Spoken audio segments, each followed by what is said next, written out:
طبعا كسانێکی گومڕاو سەر لێشێوە و گومڕاکەر پیا بوون ئەمڕۆ نەزانم زۆریان حەز لەوەیە خەڵک واز لە دین بێنێ، واز لە نوێژ بێنێ، واز لە عیبادەت بێنێ. بە زۆر فرمودەکانی ڕەسوڵ الله صلی الله عليه وسلم ئەشیاوێنن لە خەڵکی. ئێستا فرمودەیەکمانەیە ڕەسوڵ الله صلی الله عليه وسلم فەرمێکی أمرت أن أقاتل الناس حتى يقولوا لا إله إلا الله محمد رسول الله ويقيم الصلاة ويؤتوا الزكاة. لرواية تراهاتوا حتى يشهدوا أن لا إله إلا الله وأن محمد رسول الله ويقيم الصلاة ويؤتوا الزكاة. لرواية تراهاتوا حتى يوحد الله ويكفر بما يعبد من دون الله ويقيم الصلاة ويؤتوا الزكاة. فرمانم بيكراوة بجنقم لقل خلقي بجنقم وقاتل يعني من جنقك بكم هتاوكو شاهدي أدن بويك تاك برسراوي بحق الله. الرواية ترى فرمي يوحد الله ويكفر بما يعبد من دون الله. توحيدي الله رابقي أنه كافر بن بهرشتي تركج قال الله برسره لا طواغيت كان لا أرباب كان لا أنداد كان لا أمثال كان لا آلهة كان كافر بن بهميان. و تشيكش ويشهد أن محمدا رسول الله شاتي بدن كمحمد صلى الله عليه وسلم رسول الله يا وأني رسول الله. تشيش بكن نيش بكن زكاة بدن أفرمي فإن فعلوا ذلك قروان كرت عصموا مني دماؤهم وأموالهم. أقروان كرت خوينيان ماليان لمن حرام به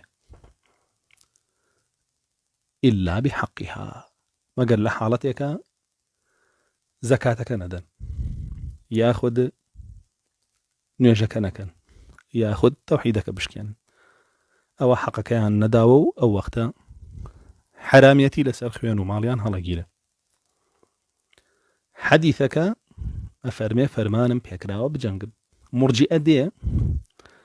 بجنقم أقوري مرجئي خبيثي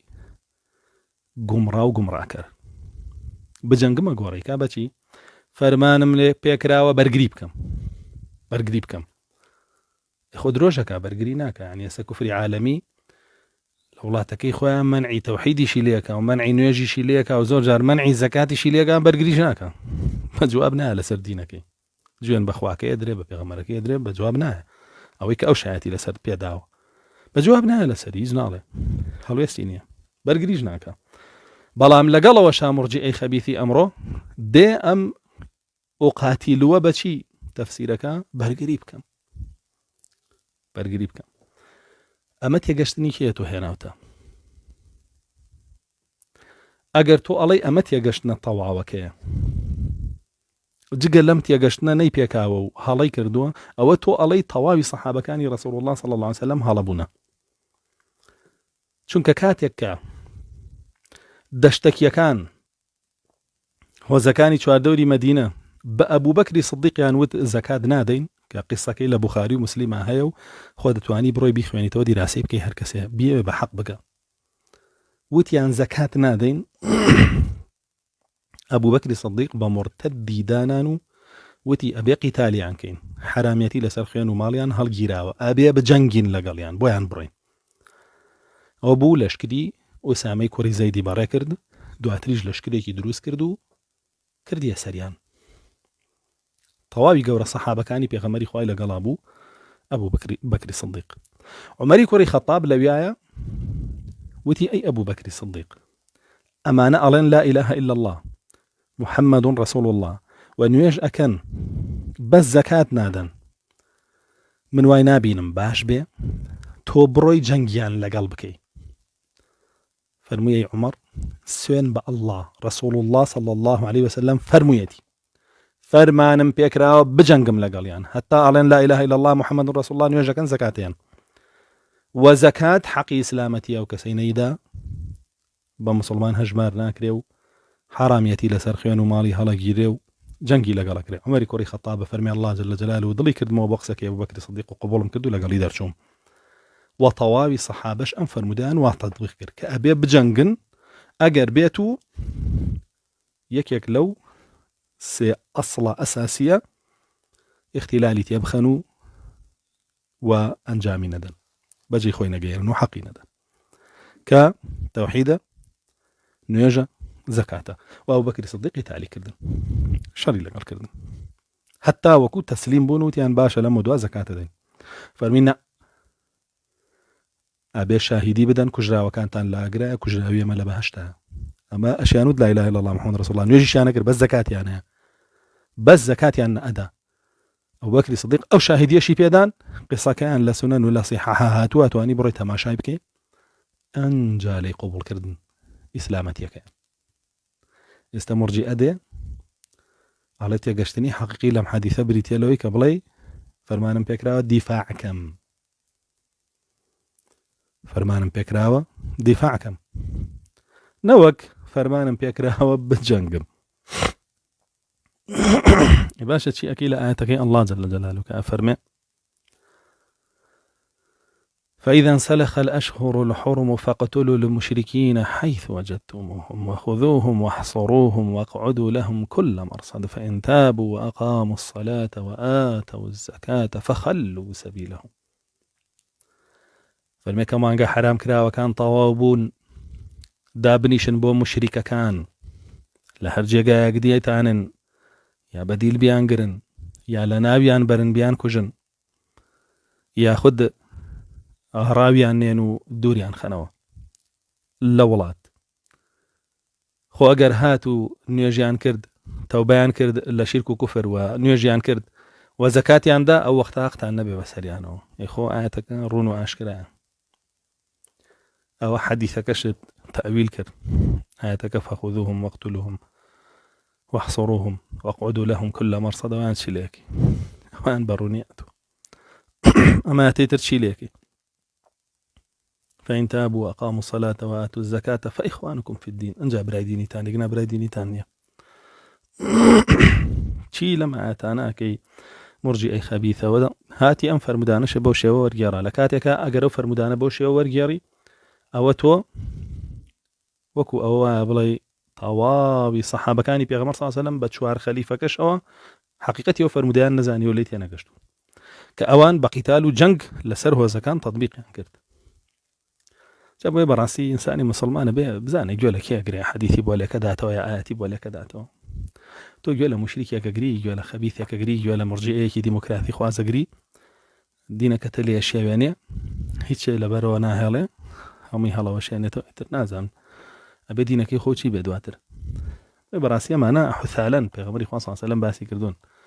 حثالة من الناس إذا آخر زمان حثالية قل سر زويق ساكار وي بضيع تافه إنساني بيريز شروق ساك على كاروباري قشتي خلقي على سي عقيدة إرجاء عقيدة كفر الشرك ديمقراطية بناوي عن أبلا وكاتو ليش أنا كات الدين فأنا بخواي بروردقار لكاتك هو تطبيقي فرمودك لله عن صحابه وش آياتي صانح لسلو بابته وإمام يوزاعي بوشوا ردي مرجئة خبيثة كان ذاته فريج مارا سطو هزارو دا أفرمي أخبرنا الميموني قال حدثنا محمد ابن عباد قال حدثنا سفيان قال قيل للحسن يا أبا سعيد ما الإيمان قال أن تصدق الله عز وجل بما قال أفرمي هاتن بولاي حسني بصري برسياريان لكروتيان أي باوكي سعيد إيمان شيء بيمان بلا فرمي بريتيا لويك الله جل جلاله هرشي بيوتي جبجيكي يعني هرشي بيوتي بيكي يتر بدل بيكي بدم بيكي بلاش بيكي هرشي لي قد غكردو نيكي يتر نيكي بدم نيكي بدل نيكي وبكردار نيكي أمش بلغي ويكا ديسان إيمان تطبيق كردني فرمانكاني الله اش قولي وقلبي اعتقادي وعملية. أخبرني عبيد الله بن حنبل قال حدثني أبي حنبل ابن إسحاق بن حنبل قال الحميدي وأخبرت أن قوما يقولون أن من أقر بالصلاة والزكاة والصوم والحج ولم يفعل من ذلك شيئا حتى يموت أو يصلي مسند ظهره مستدبر القبلة حتى يموت فهو مؤمن ما لم يكن جاحدا إذا علم أن تركه ذلك في إيمانه إذا كان يقر بالفرائض واستقبال القبلة. فقلت هذا كفر بالله صراح وخلاف كتاب الله وسنة رسوله وفعل المسلمين. قال الله جل وعلا حنفاء ويقيم الصلاة ويؤتوا الزكاة وذلك دين القيمة. قال حنبل قال أبو عبد الله سمعته يقول من قال هذا فقد كفر بالله ورد على الله أمره وعلى الرسول ما جاء به. طبعا حنبلي جارته ولا باوكيو أبيج لا حميدية. حميدي ما مصايب بخارية وتلبي إمام شافعي بوا. إمام حميدي تلبي إمام شافعي بوا. أم بيا برز أختي خويك مرجئة لك فدروز بون زور جيرو دبو بيوان وبوالام دانوان وبفضل الله جل جلاله دم كتو سركتي كردن وبتوانا بلو بابتها. أفرمي بوان جراو متوا حميدي قومان يجهن ألين هركس يبله إنه يش فرزة بلام لتمليانا يكين زكاة فرزة بلام لرزيليانا يدين روجو فرزة بلام لبيتوانا يانا يكين حج فرزة بلام لبيتاقتيانا يكين وحتى أمرين إما أمانا ناكين كيشمان نيو خوشمان بمسلمان زاني واقر بيتو نيوش بكين روبا قيبلجنا بين نيوشا كمان دروسة ما دام دانمان بوانا وبين روبا كريتا قيبلة. أفرمي فرموي حميدي كأمان بيود وتيان كسانك هنوالا فرمي هذا كفر بالله صراحة أو كافر بونا الله بروني وأشكراي أو يلقينا أن يجمك حتى أمريلة مالية كسيكي كافرة چونك أن يجنا كردن حلالك أبو خلقي رجو مقرأ زكاة ما حجمك أو كسيكي كافرة چونك همو أوانك الله جل جلاله فرضي كردو ولا سر عبدكاني أم هليا وشانته حيث شيناها الله تولدي أو هل وشان ويدينا هربويا رسول الله صلى الله عليه وسلم فرمي لا تنقضن عرى الإسلام عروة عروة كلما انقض عروة تمسك الناس بالتي يليها أولهن الحكم وآخرهن الصلاة. أفرمي بتي إسلامتي ياخد أجر إسلامتي كراسي به چن رابه ريشال بريشال چن رابه بوشيوا ريشال بريشال مرجئو گمڕاکان هەڵیەوەشێنەوە بۆ خەڵکی ئەمەش مەکە قەیناتۆر مسلمانی ئەوەش مەکە قەیناتۆر مسلمانی هیچی ناهێڵنەوە. ئەفەرمێ هەر کاتێ پەتێک هەڵەوەشێنرێتەوە خەڵکیەوەی دوا ئەو جوان جێبەجێکای ئەویشیان بۆ هەڵەوەشێنێتەوە خەڵکیەوەی دوا ئەو جوان جێبەجێکای کێکی تریە ئەوی کەشیان بۆ هەڵەوەشێنێتەوە تاوای لێ هیچ لە ئیسلام ناهێڵنەوە. یەکەم پەتکە هەڵیەوەشێنەوە لە ئیسلامەتی چییە؟ هەڵوەشانەوەی حکومیەتی حکمی الله جل جلاله ناڵن لەسەر زەوی بمێنێ حکمی دیموکراسیەت قبوڵەکەن و ئەیهێن و لە خەڵکی شێکن بەدین هەروەکو چۆن گومڕاو سەر لێ شێواوەکان ئەو شیرکەیان لە خەڵک کردووە بە دین و لە خەڵکیان کردووە بە جیهاد. وا فەرمێ ئاخر پەتیشکاڵیەوە شێنەوە نوێژە یعنی وا ڕۆژ و حەج و زەکات و ئەوانە هەڵیانوەشانێتەوە بەسرێتە سەر نوێژ هەڵەوەشێنەوە. ئەوە حەقیقەتی بابەتەکەیە. بۆیە ئیمامی حومەیدی زۆر جوان لە مرجئە تێگەشتووە. مەبەستیشیان مەبەستی گڵاویان چییە؟ فەرمووی ئەوانە کافرن کاڵن قەینا بە تەمەڵی نوێژیش مەکە هەر مسلمانی هەتا بە تەمەڵی ڕۆژوو مەگرە هەتا تۆ هەر مسلمانی بە ڕەزیلی زەکاتی ژنەی هەتا تۆ هەر مسلمانی. فەرمووی ئەوە کۆفرە کۆفرێکی ڕوون صراح یعنی چی؟ یعنی ڕوون و ئاشکرا بەواح لەلایەن الله وجل جلاله بەڵگەمانەیە لەسەری لە قورئان و سنەتە کە ئەم قسەیە کۆفرە. فەرمووی چی؟ وخلاف كتاب الله وسنة رسوله بلغكيوي بيشواني كتاب الله وسنة رسول الله صلى الله عليه وسلم وفعل المسلمين وكرداري طواي مسلمانان حتى وكمره شون خلافي الله فرمي الله جل جلاله القرآن فرمي حنفاء ويقيم الصلاة ويؤتوا الزكاة وذلك دين القيم أو خلقنا بيشي بموحد به حنفاء يعني لسر توحيد به ولا شرك بطواوي لا يدابه شو كي أكزر الشرك كتابه توحيدك اللي ورناجيله بطالة توحيدك أكزر الشرك كتابه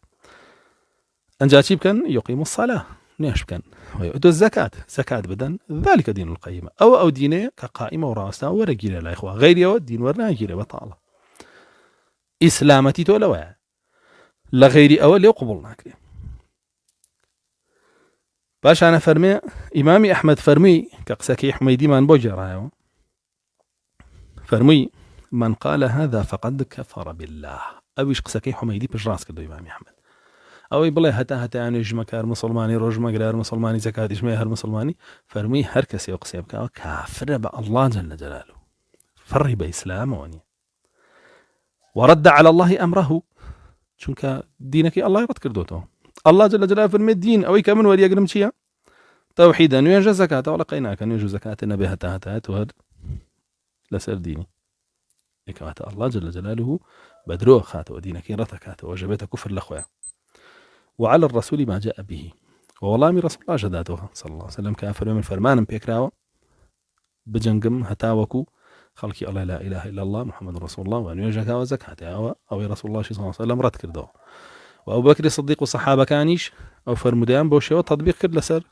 ئەو مرتەدانەی کە ئێستا باسمان کرد ئەوەشی ڕەت کردەوە و هیچی نەهێشتاوە لە دین قەناعەتی نییە بۆی ئەڵڵا نادوێتی بۆی ڕەسوڵ الله نادوێتی بۆی سەحابە تەطبیقی کردووە بەچی قەناعەتیە هەر قەناعەتی بە دینی ئیرجاء و دینی کوفر هەیە